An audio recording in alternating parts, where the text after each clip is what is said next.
สบายดีและสวัสดียามเช้าเด้อจ้าพี่น้องบัดทุกคู่ทุกคนเด้อจ้าเด้อไก่สบายดีตอนเช้ากับอากาศเย็นพี่น้องฝนปล่อยมื้อนี้ปล่อยบ่ถึงขั้นว่าฝนตกหรอกจ้ะเห็นพอฟอยนั่นแหละจ้ะพอดีอากาศดีตื่นมาสดชื่นปะบัวกันยังบ่ทันได้เฮ็ดหยังดอกจ้ะตื่นมาตอนเช้านึ่งข้าวเสร็จก็สิเตรียมข้าวเตรียมของขายก๋วยเตี๋ยวนั่นแหละจ้ะพี่น้องเพราะว่าหมู่บ้านปะบัวขายดีอิหยังกระเบิดมื้อนี้สิได้จัดเตรียมแต่เช้าแน่ล่ะจ้ะแต่ปะบัวซอยเขาก่อนพี่น้องเดี๋ยวมาติดตามเบิ่งว่าปะบัวเตรียมเครื่องก๋วยเตี๋ยวปะบัวมีหยังแน่เดี๋ยวปะบัวจะอัปเดตให้เบิ่งเด้อจ้ะเด้อตอนเช้านี่จ้ะพี่น้องนึ่งข้าวเสร็จปะบัวก็สิมาเตรียมของขายต่อพี่น้องนับแรกจ้ะปอกหอมก่อนเพราะว่าพริกเกี่ยวปะบัวเบิดจ้ะพริกเกี่ยวหรือว่าพริกเผาอะไรกันพี่น้องเพิ่นเอาไว้เพิ่นใส่แน่นปรุงก๋วยเตี๋ยวแถวบ้านปะบัวเพิ่นมักใส่กันนั่นนี่ใส่หอมแดงปอกหอมแดงก่อนจ้ะพี่น้องระหว่างรอน้ำพดตั้งหม้อคือไว้ตั้งหม้อก๋วยเตี๋ยวไว้อยู่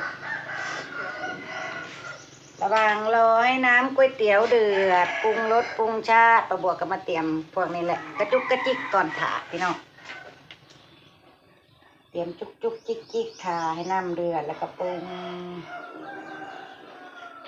น้ำก๋วยเตี๋ยวปะบัวก็ไม่ยังได้หรอกมีแต่กระดูกลงไปปรุงรสปรุงชาติลงไปให้แซ่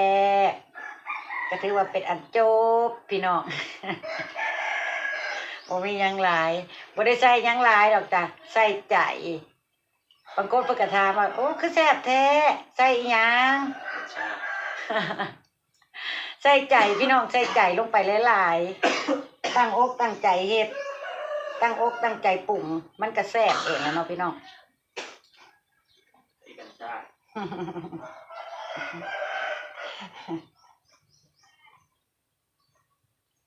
ขอ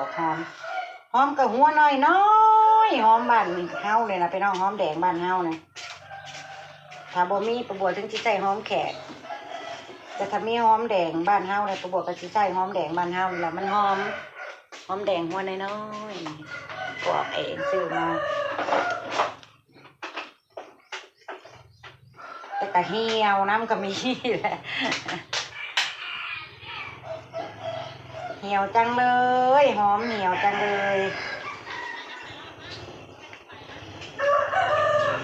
ใส่เครื่องนึงกินเครื่องนึงมันเหี่ยวแต่น้ำเมื่อไหร่ก็บุเป็นยังแล้วก็หอมคือเตาหนอกพี่น้องสบายดีตื่นเลยบ่ดีเจ็บขาอ่ะ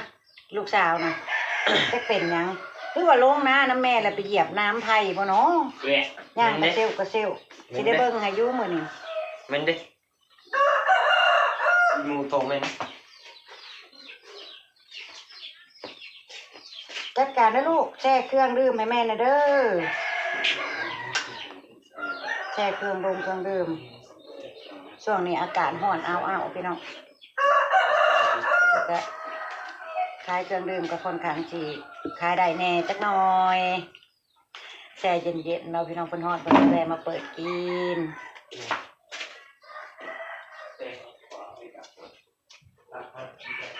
น้องมูก็อยากซอยแม่บ่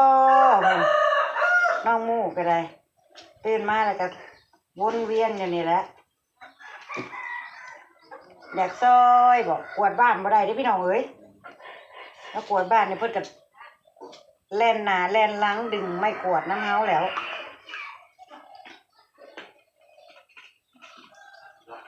โอ้ยหอมกับหัวน้อยปานใดสิแล้วเด้เนาะ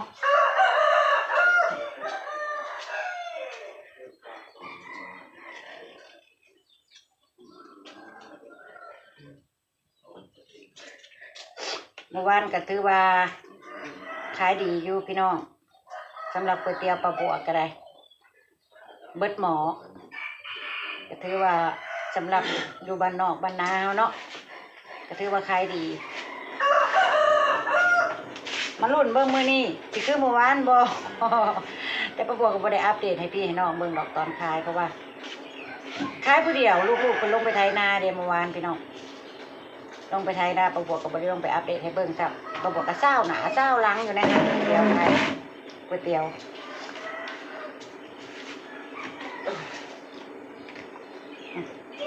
เสร็จแล้วก็มาซอยหอมเจียวพริกเผา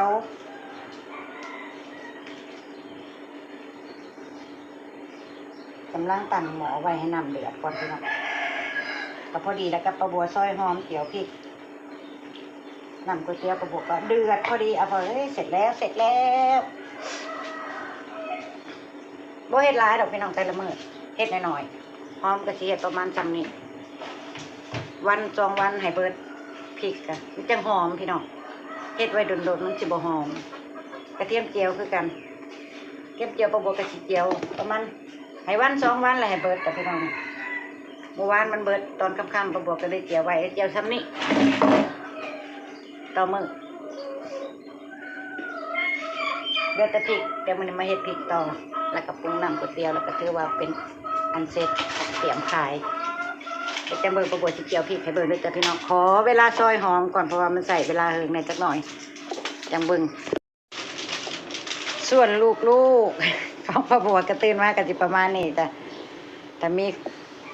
ของ สบายดีป่าลุง จ้าน้องบัวเห็นหยังอยู่ แซ่เครื่อง แช่เครื่องดื่มให้แม่พี่น้องเพราะว่าช่วงนี้อากาศมันร้อนมันหนาว น้ำข้าวเบิด ต้องเตรียมเครื่องดื่มไว้ให้พี่ให้น้องให้ลูกค้าเพิ่นได้กินจ้ะพี่น้องจ้า น้ำข้าว นี่แหละตู้กระตู้น้อยๆบรรยากาศห่านน้อยๆของปะบัวก็สิมีอยู่ซ้ำนี่แหละพี่น้องตื่นมากระซอยกันเตรียมเสร็จมันว่าหั่นเสร็จเรียบร้อยพี่น้องจะมาเกี่ยวกัน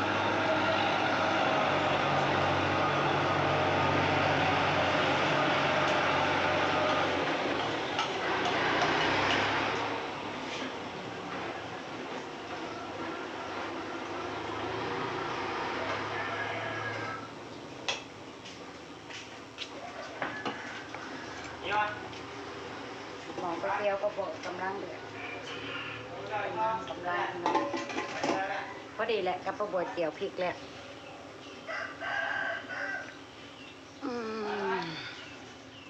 เตรียมของขายจุกจิกกิจกรรมยามเช้าแต่ละมื้อแต่ละเวนอยู่จังสี่ล่ะพี่น้องไว้ปะบัวนะก็แก๊กตัวน้ำห่านนี่แหละบักคำเอาอันนี้ลงไปไว้ตู้ให้แม่หน่อยเด้อลูกอย่าเพิ่งปิดมา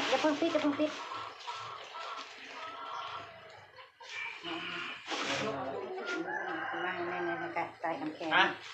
ทงซีมอยู่ในใต้น้ำแข็งแล้วก็ขึ้นมาไว้ให้แม่ไงขึ้นมาตุน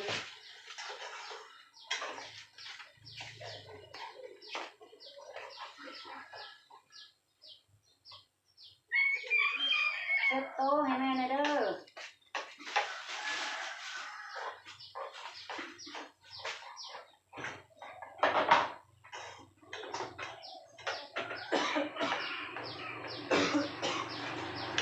เกี่ยวไฟอ่อนๆพี่น้องจะได้หอมๆโอ้ย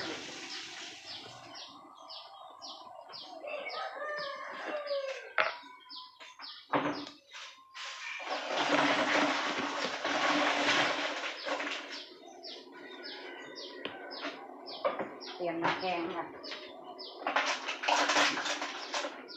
เตรียมน้ำแกงแล้วจุไก่ไปว่าพี่น้องบ่เห็นสั่ง ครับใส่หน้าครับ อย่าเพิ่งสิล่ะ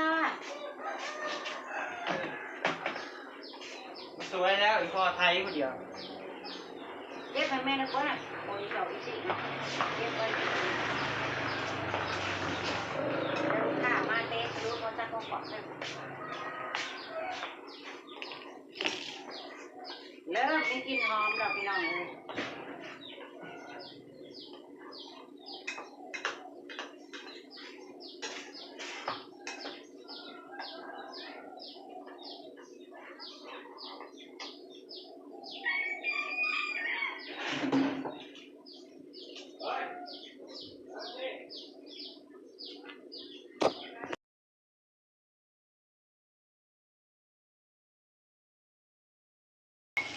ใส่พริกลงไปแล้วพี่น้อง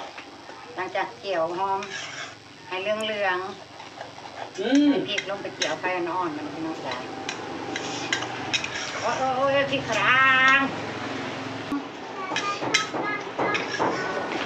มาเบิ่งใกล้ๆพี่น้องมาเบิ่งใกล้ๆเนี่ยนะหน้าตาเป็นเดี่ยว เรียนแล้วหมด ฮะ นี่จะเรียนหมด อิตาเลียนบ่เลียนก็บ่ปฏิเสธสีงามบ่พี่น้องน่ากินบ่หอมเลยแหละ